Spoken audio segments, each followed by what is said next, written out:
ሰሚኛለሽ ፍቅር፣ እኔ ማን እንደሆንኩኝ አትርሺው እሺ? ቆይ አንቺ እንዴት ነው የጠገብሽው? እቺን ሆረር የመሰለሽ ልጅ ናውል ጋር ይዘናት ምን ይደርል? እናጽናናለን፣ እናስፈራራው።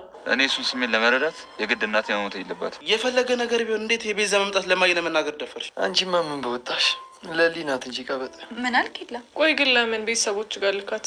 የባሰ እዛ ሄዳ ቤተሰብ አስቀይማ ነው የምትመጣው። ቆይ ዴቭን ምን እያስነካሹ ነው እንደዚህ የሚሆንልሽ? ሁሌ ከጎንሽ ለምንድን ነው የማይጠፋ? እኔ ምን አስነካዋለሁ ብለሽ ነው? ራሱን አትጠይቂው? መጀመሪያ ልጅቷ እውነቱን እያወራች እንደሆነ ማጣራት ይኖርብሃል። ቆይ ለምን ተዋሸኛለች? አባቴ የት እንዳለሁ እንዳወቀ እናቴ ደውላ ነግረኛለች።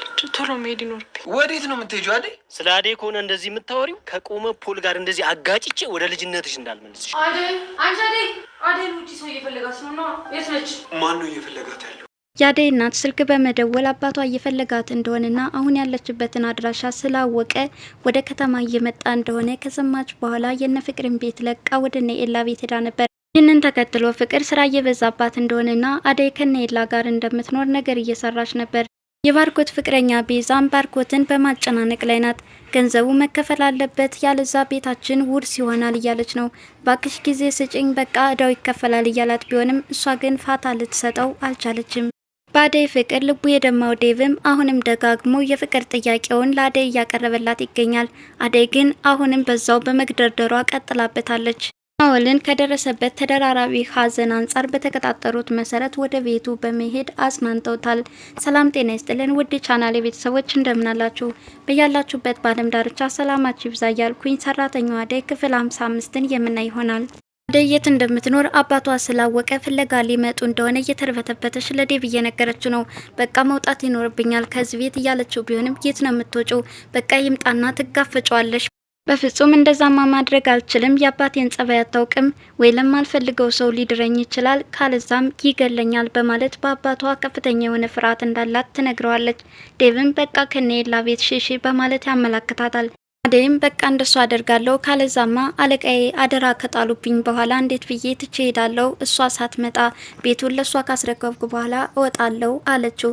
ዴቭም እኔን ለማንተተሽ ነው የምትወጪው በማለት እየነገራት ነበረ። እስከ መቼ ድረስ የፍቅር መጫወቻ ሁኜ አለችው። ዴቭም አብረን እንውጣና በቃ የራሳችንን ህይወት እንጀምር ቢላትም አደይ ግን በሀሳቡ አልተስማማችም። አሁን ለጊዜው ከነ ለምለም ሊሄድና በኋላ ለሚፈጠረው ነገር መፍትሄ ይፈለጋል በማለት ወደ እነ ለምለም ቤት ታመራለች። አደይም አባቷ እሷን ፍለጋ እንደመጡና ከሱ ለመሸሽ ስትል ወደ እነ ለምለም ቤት እንደሄደች ትናገራለች። በቃ እስከፈለግሹ ድረስ እዚህ ማረፍ ትቻለሽ፣ እኔ ልረዳሽ የምፈልገው ነገር ካለ ከጎንሽ ነኝ በማለት እያበረታታት ነበረ።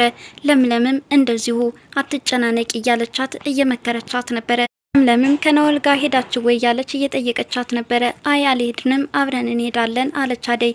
ደግሞ ናኦል ጋር ምን ትሰራላችሁ በማለት ኤላም ጥያቄውን ያስከትላል። ለምለምም በደረሰበት ሀዘን ሄደን ልናበረታታውና ልናጽናናው ይገባል እያለች ቢሆንም ያን ሁሉ ካደረገ በኋላ ለምንድነው እሱን የምትጠይቁት እያለ ነበረ።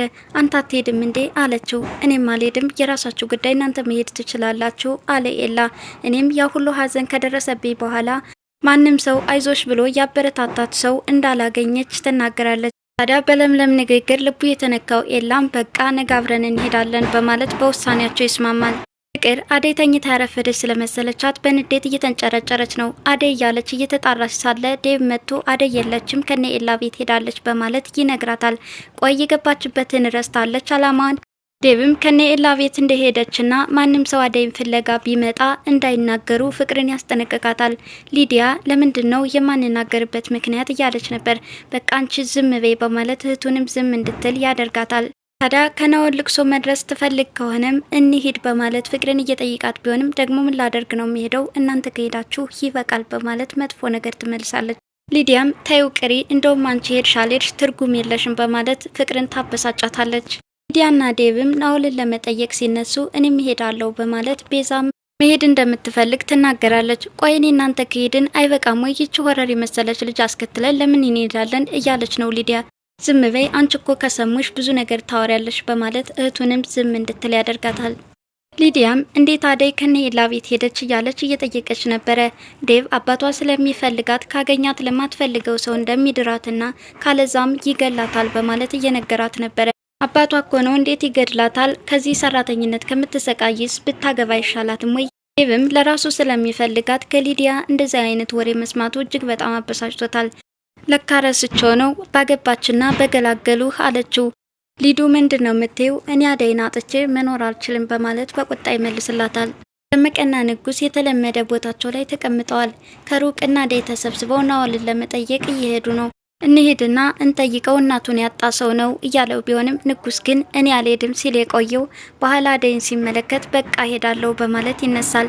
አደይን ስታይ ነው ልሂድ የምትለው በማለትም ይላከፈዋል ደመቀ። በኋላም እነ ለምለም ሲደርሱባቸው እነሱም አብረው እንደሚሄዱ ይነግሯቸዋል። በጣም ደስ ይላል፣ ተሰባስበን ልንሄድ ነው ማለት ነው አለች ለምለም። አደይም ደመቀን የምጠይቅ ነገር አለኝ በማለት ለብቻው የኔን አድራሻ የተናገርከው አንተ ነህ ወይ ሳትዋሽ ንገረኝ ያለችው ነበር። ደመቀ ምንም አይነት ነገር እንዳልተናገረ ምሎ ይመልስላታል። አደይም እርግጠኛ ነህ ግን ለሌላ ሰው አልተናገርክም በማለት አለመናገሩን ለማረጋገጥ ብትሞክርም ከኪንጎ ውጭ ለማንም እንዳልተናገረ ይመልስላታል። ደመቀም ወዲያውኑ ዙሮ በመመለስ ንጉስን ካንተ ውጭ እኔ ስለ አደይ አባት ለማንም አልተናገርኩም አንተ ነህ ወይ የተናገርከው በማለት በማፋጠጥ ላይ ነው። እሱም ለማንም እንዳልተናገረ ይመልሳል። አደይም ለአባቷ በማን በኩል ወሬው እንደደረሰ ግራ ትጋባለች። ታዲያ ተሰብስበው ወደ ልቅሶ ቦታ ሲሄዱላት ፍቅር ግን ለእናቷ ነገር እየሰራች ነበረ። አደይ የሆነ ቦታ ነው የምታድረው፣ ባርኮትን ቤቱን ከተው ስንት ጊዜው ነው እያለች፣ ባርኮት ግን ከኋላዋ መጥቶ እያዳመጣት ነበር። ባርኮት ከምንም በላይ የቤዛን መምጣት ስለተናገረችበት እጅግ በጣም ተበሳጭቷል። እንዴት ሌላው ነገር ቢቀር የቤዛን መምጣት ትናገራለሽ እያላት ነው። ይኸው አንተ እንኳን ተረዳኝ፣ እጆችን እያቸው እኔ በስራ ተሰቃይቻለሁ እያለች ነገር እየሰራች ነው። ታዲያ አሁንም ቤት እያስጠበቋትና እነሱ እየተዝናኑ እንደሆነ ትነግረዋለች። እየዋሸሽኝ እንዳይሆን በማለት እያፋጠጣት ቢሆንም ፍቅር ግን በውሸቱ ቀጥላለች። ናኦል በሀዘንና በድባቴ ሳለ ተሰብስበው ወደ ክፍሉ ይገባሉ።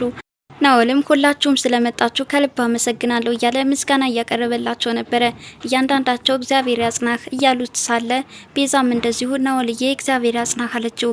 እሱ ግን ምንም አይነት ምላሽ አልሰጣትም። እንደውም መምጣቷን ያልወደደው ይመስላል። ወዲያውኑም ለቤዛ ስልክ ይደወላል። የባርኮቴ ስልክ ነበር። ከቤት እንደመጣም ይነግራታል። ወዲያውኑም ከቤት እንድትመለስ እየጠየቃት ነበር። እሺ በቃ ባርኮት መጥቷል፣ መሄድ ይኖርብኛል ይቅርታ በማለት ያናገረቻቸው ቢሆንም እንደውም ድሮም መምጣት አልነበረብሽም ነበር አለች። ለምለም አንቺ ደግሞ ማን አናገረሽ በማለት ሁለታቸው ጭቅጭቅ ይጀምራሉ።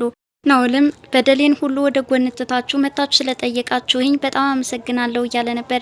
ለዚህ ሀሳብ ያመነጨችው አደይ ስለሆነች አደይን አመስግን አለው። የኔ አደይ በጣም መልካም ኮነሽ፣ ሁሌም እወድሻለሁ በማለት ንጉስ ፍቅሩን እየገለጸላት ነበር።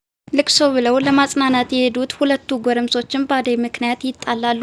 ንጉስም ድሮም አልመጣም ብዬ ነበር አንተ ነህ ያመጣኸኝ በማለት ተበሳጭቶ ትቶ ይወጣል። ናኦልም አደይ ባንቺ ምክንያት እኮ ነው ሁለቱ የተጣሉት፣ ለምን ዝምታ ያለሽ በማለት ይናገራል። ሊዲያ እባክህ እነሱን ተዋቸው በማለት ከናኦል ላይ ትለጣጠፍበታለች። አንቺ ግን ካገኘሽው ሰው ጋር መለጣጠፉ አይደብርሽም እንዴ በማለት ኤላ ይናገራታል። ናኦል በቃ አባቷ የሚፈልጋት ከሆነ አደይ ከናኦል ጋር ትቆይ በማለት ይናገራል። ይህ ንግግሩ ዴቭን አላስማማውም። በፍጹም እዚህ መቆየት የለባትም፣ አንተን የሚደብርህ ከሆነ እኛ ጋር ትሄዳለች እያለው ነው። ይህማ መሆን የለበት በማለት አደይም በኤላ ሀሳብ ሳትስማማ ትቀራለች። ወዲያውኑም ከቤተሰቦቿ ስልክ ይደወልላታል። አደይ አባቷ ያገኘው ቤት የተሳሳተ እንደሆነና እሷን ወደፊትም ቢሆን እንደማያገኛት ትናገራለች። እሰይ ተመስገን እማዬ ግን ደህና ናት በማለት ስለ እናቷ ደህንነትም እየጠየቀች ነበረ። እህቷ አትመጭም ወይ ያለቻት ነው። አልሞላ ብሎኝ እንጂ የሆነ ቀን እመጣለሁ በማለትም በመጨረሻም ቻው ብላ ተሰናብታታለች። ለነ ዴቭም የተሳሳተ ቤት አባቷ እንዳገኘ ትነግረዋለች። ስለዚህ ወደ ቤታችን መመለስ ትችያለሽ በማለት ዴቭም ይደሰታል። ወዳድ ሆና የተከሰተችው ቤዛም ባርኮትን ገንዘቡን በማጨናነቅ ላይ ናት። እባክህ ፈልግልኝ ያለችው ነው። እሺ በቃ ጊዜ ስጭኝ ያላት ቢሆንም አሁንም እሷ ፋታ እየሰጠችው አይደለም። ዴቭም ናኦልና ሊዲያ ስለሚያደርጉት ቅርርብ አልወደደውም። እኔ በልክ አድርጉት ካለዛ ቤት እንዳትመጭ እያለ በማስጠንቀቂያ ላይ ነው። አደይም አባቷ እንደማይመጡ ካረጋገጠች በኋላ ወደነ ፍቅር ቤት ተመልሳለች። ዴቭም እንደተለመደው የፍቅር ጥያቄ እያቀረበላትና ካለሷ መኖር እንደማይችል እየነገራት ቢሆንም አደይ ግን በመግደርደሯ ቀጥላለች። ለምንድነው ግን የፍቅር ጥያቄን የማትቀበይበት ምክንያት? ችግሩን ንገሪኝና አብረን እንፍታው፣ ከጎንሽ ልሆን እያለ የለመናት ይገኛል። እሷ ግን በፍጹም አንተ እንዳሰብከው አይደለም በማለት አሁን የፍቅር ጥያቄውን መቀበል እንደማትችል ትነግረዋለች። ለባርኮትም አደይ ፍቅሩን ስላልተቀበለችው ህይወት እንደከበደችው ይነግረዋል።